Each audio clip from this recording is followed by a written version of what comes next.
In South Africa, growing up means learning to survive disappointment. You study hard, follow the rules, believe your time will come, but when it does, guess what? The jobs are gone, the system is silent, and so are your dreams. This isn't just a number, it's a silent crisis stealing the future from millions of young South Africans. We have a very serious problem in this country when it comes to unemployment, especially youth unemployment. Did you know South Africa, the richest country in Africa, has a youth unemployment rate sitting at a massive 46%. That means nearly half of us young people, those who should be the engines of growth, innovation, and change, are left standing on the sidelines. No jobs, no opportunities, no hope. It is not just a failure of the economy, it is a failure of leadership, a failure of a system that has meant to lift people out of poverty. Decades of promises from those in power, but little to show for it, except more frustration, more anger, and more broken promises. And let's be clear, this isn't about lack of effort from the youth. Many young people are willing to work, many have the skills, the education, and the drive, but they are met with closed doors and empty promises. The jobs just are not there, or worse, the jobs are given to those politically connected. Just like the way a son of a powerful ANC comrade, Gwede Mantashe, was simply served a job on a silver platter to be one of the chairpersons of the SETA boards, which is the Sector Education and Training Authority. DG, are you aware that the son of Gwede Mantashe has been appointed as one of the chairpersons of the SETA boards? Yeah, Honorable Sazan. Chairperson, could you... These are skills authorities. We're sitting with almost half of the population of young people in South Africa. They are unemployed. At least 2.5 million of those people are NEET. You know, we cannot they are sit not in in this education, meeting they are and allow not in certain members to behave in training, this and then manner. we've got It's SETAs not as if we don't that have must issues. put their family members, we are not that here must for put such their games. friends, that It's not must going put to rain ANC supreme members on this to honorable loot member, higher or education, we are left and in then the we're place. told here that we Cannot can't be. ask those questions. We're not here for people We're not to here to come and be bodyguards of the stand for department. on issues We're not that here do to not speak hold on water. behalf of the department. And guess what happens when you question such decisions, when you expose ANC corruption? This is what happens. You are protecting corruption. Why? Why am I being chased out? Because this chairperson is protecting corruption. The son of Cadre, the son of ministers, is kept to be appointed illegal in SETA. I'm asking a question and I must be dragged out because this chairperson is protecting corruption. What do I do? What do I do? What do I do? What do I do? What do I do? What do I do? What do I do? What do I do? But the question is, who gave the son of Gwede Mantashe a job? It's this person, Nobuhle Nkabane, who is a Minister of Higher Education, who happens to be an ANC comrade. So after the public criticism, the minister felt the heat and she decided to withdraw the SETA appointments. This crisis doesn't just affect individuals, it affects the entire country. When the youth are unemployed, the crime rises, social tensions grow, and the economy slows. This country is wasting potential of millions of young South Africans. So how did we get here, and what are we doing about it? Because 30 years after the ANC took power, this is the legacy many are left with, a country rich in resources, rich in potential, but struggling to create jobs and opportunities for its youth. This isn't just a statistics, it's a crisis of leadership, governance, and broken promises, and it's time we face it head on. Let me tell you something that most of you are not probably aware of. The unemployment crisis in South Africa isn't just a result of global economics or bad luck. It is intentionally orchestrated, maintained by ANC comrades whose actions chase away opportunity instead of creating it. They make foreign investors think twice before bringing money and jobs into this country. And this was indirectly confirmed by an ANC comrade during an interview. Let's do a little exercise, you and I, right? I hand over your phone number because I've got your number to an international investor. They contact you. They say, I am Mr. Big Shot from some country and I want to open a multi-billion-dollar factory in South Africa. I'm going to buy this land, which I've earmarked. I'm going to build a big factory, right? I'm going to employ thousands of people. But I need to know that nobody, not just you, but nobody could at some stage say, in the public interest, we might just want your big factory and your intellectual property. Can you guarantee me that you can't have it? Then he says, I'm going to bring in a lot of specialists, but I see that there's an employment equity tick box exercise, right, where I am being told who to hire, right? And I run companies all over the world, and nowhere am I told who I must hire. Should I invest in your country or shouldn't I? How would you answer that particular investor? That you can go. Let's go and invest in India or So elsewhere. go somewhere else. Yes.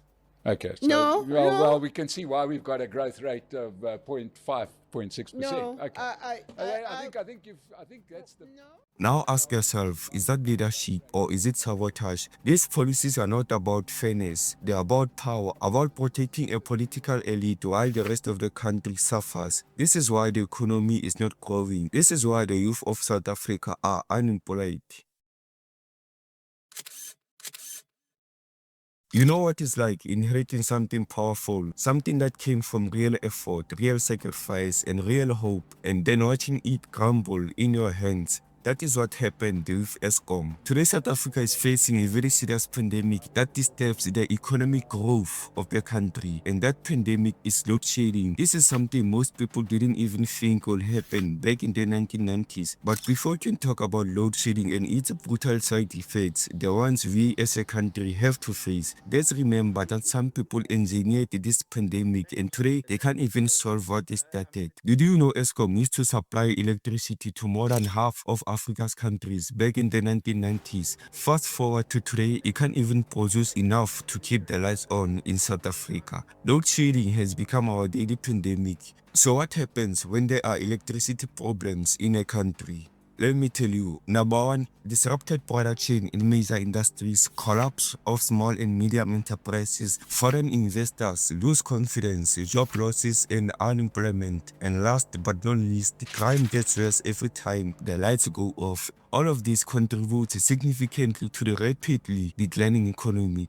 To show the damage this load shedding pandemic is causing to South African economy, according to foreign policy, it says, had load shedding never occurred, the country's economy could be 17% larger than it is today. Unfortunately, that is not the case because the ANC comrades destroyed the Eskom from the inside. The very same ANC comrades made us believe that Andre de Ruyter was the problem within Eskom. Yes, I know some of you will say since the departure of the Ruyter and the appointment of Ramaphosa, Eskom has been keeping the lights on. Yes, but at what cost? How is Eskom keeping the lights on? Why the sudden change? Let me surprise some of you. Did you know we haven't had load shedding like before? Not because Ramaphosa is fixing the problem, but because Eskom is burning diesel to keep the lights on. They are just pretending to handle the crisis. Here's proof from an article by Action SA. According to this article, Action SA is deeply concerned by Eskom's latest operational update, which reveals that 3.6 billion rands was spent on diesel in just the past 30 days, with 1.4 billion rands burned between the 1st and 10th of April 2025 alone. Let's take a moment to process this. Eskom recorded a massive 55 billion rands loss for the 2023-2024 financial year, and just by mid-April 2025, it had already spent a massive 1.84 billion rands on diesel in only 10 days. Yes, 1.84 billion rands in just 10 days.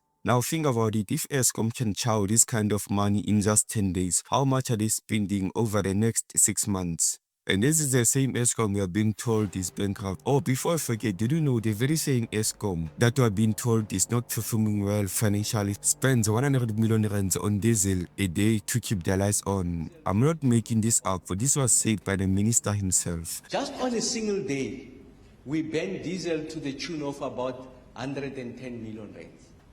So that's how expensive this is. Over a period of 3 months, we burned about 9.8 billion rands. It's unsustainable by any measure. Even if we can make the point that we're saving the South African economy, I think that argument will get to a stage where you can't sustain it. And therefore, and someone must pay for it. And how you pay for it is that you are going to find it in the tariff. When it sits in the tariff, it means that the poor are going to find it very difficult to afford energy. Then we've got a different problem. So next time we see your electricity bill going up, just remember, you are not paying for better service. You are helping Eskom recover the billions they blew trying to keep the lights on with diesel. The article further states, this runaway diesel spend reveals a harsh truth. South Africa hasn't ended load shedding. We have simply replaced it with an unaffordable illusion paid for by the taxpayer. This ANC comrade is not winning against the load shedding pandemic. Him and his fellow comrades are spending billions of funds just to keep the lights on by banning diesel. I would like to close this chapter by saying the recent suspension of load shedding has been propped up by diesel-powered emergency generation. Just leaving your house and coming back without a single scratch should now be counted as a blessing in South Africa. Because honestly, anything can happen to you at any moment. This is a harsh reality most of us face every day. And yet, the government, they are not doing nothing to stop the crime that is tearing our country apart. Did you know that out of more than 150 countries, our beloved South Africa is ranked number 5 and number 1 in Africa? And yet, instead of the government imposing strict measures to tackle crime, their solution is they need US technology. It's across the board. It's not only white farmers. It's across the board. And we need technological help. We need Starlink at every little police station. We need drones. I mean, how would the US technology help the country fight crime? We don't necessarily need the US technology. We need someone who will be tough on crime. Someone who will give harsh punishment to those who break the law. And that person is definitely not Ramaphosa or Senzo Mchunu. It's no secret that our correctional services are in joke. Most South African prisons are not run by the government. They are run by gangs, and these gangs are often in cahoots with prison officials. No wonder there's too much chaos in prisons. You know what really irritates me? The fact that these prisoners are living better lives than most of South Africans. And I will prove that. According to Correctional Services Portfolio Committee Chairperson Anfia Rangulubeng, the department spends 500 rands per day per offender in its correctional facilities. For those wondering why this irritates me, it's because unemployed law-abiding South Africans have to wait an entire month to get 370 rand, while the government spends 500 rands per day on a single offender. Yeah, hello haters. You put us in prison and you think we are suffering. No, my brother, we are doing extremely fine. Look how happy we are. This morning we had breakfast, and in the afternoon we had lunch, and we had supper, and we are about to have dinner, my brother. We are doing extremely fine. We are not even suffering at all. We are happy. And look here, we are not even paying rent. No. We are not buying electricity. No. Nothing, my brother. We don't even cook food. They give us food for free. We don't even cook. Yeah, the difference is the same, my brother. No, we are not. No, my brother. We don't need toiletries. We give for free. And the education is going to be free in prison. We're not suffering. We're not suffering. If you think we are suffering, no, my brother. You are wrong. No, very wrong. And then we sit there wondering why crime never stops. This isn't just bad luck. This is the pain of a country being run by people who don't care, people who don't understand what it means to govern. And still, some believe that US technology will fix this. But crime in South Africa isn't just from within, it's a symptom of a broken system, and it is tearing our communities apart. Take SAPS for example. The very same people who took oath to serve and protect us are now doing the opposite. They are busy selling government guns, the very same guns used to kill, hijack, kidnap, and carry out the cash in transit heists are being sold by those who are meant to protect us. It's no wonder SAPS has lost all credibility. Imagine a whole police officer being detained for allegedly kidnapping a 19-year-old civilian. What has led to this particular officer being brought in for questioning at this point? Yes, good afternoon, Taba, and good afternoon to the viewers. We can confirm that the 42-year-old police official was taken into custody by yesterday afternoon, and there were some interrogations which took place. And today it was confirmed that he will be kept in custody on a charge of kidnapping, which, while we are continuing our investigation, there was part which linked him with the vehicle which he was driving. As we indicated in our media briefing yesterday, that we are not only going to look outside, but we are also going to look inside. And we managed, while we were doing our investigation, to link this vehicle to this particular individual who is a police official within our structures. And yet you have been told to trust and respect them. Like how is that even possible when they don't even follow their own rules? The truth is, SAPS is broken beyond repair. The fastest and best way to destroy a country is to appoint unqualified people to high and important positions they know nothing about. But the question is, how do you do this? You can achieve this through what you call cadre deployment. I didn't know what cadre deployment was until the ANC happened. We know the ANC comrades don't want to let go of power, they want to have influence and control all over South Africa. This has been their mandate since the 1990s. They call the calculated strategy. During my research, I uncovered a statement that proves cadre deployment wasn't accidental. It was a carefully planned move by the ANC to tighten their hold onto power by placing those loyal to the party into important jobs across the country.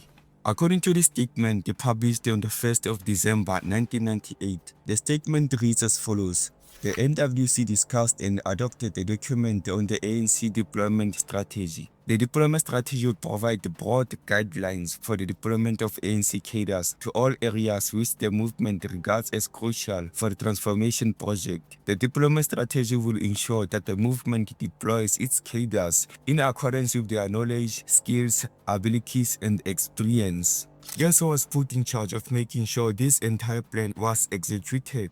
The same statement goes on to say a deployment committee headed by ANC Deputy President Jacob Zuma has been established and will advise the National Executive Committee on all matters of deployment. So in simple terms, this deployment strategy was a manual, a guidebook on how the ANC will plant its loyal members or cadres into powerful jobs across the country. And to make sure this was done properly, they created a special committee led by none other than Jacob Zuma, who was the ANC's Deputy President at the time. So John, what is this policy of cadre deployment and why is it so damaging? Yes, David. So the ANC decided that it needed to emplace party loyalists throughout the state administration, including the police, judiciary, so the courts, the education system, and all important centers and levers of power, including the business world.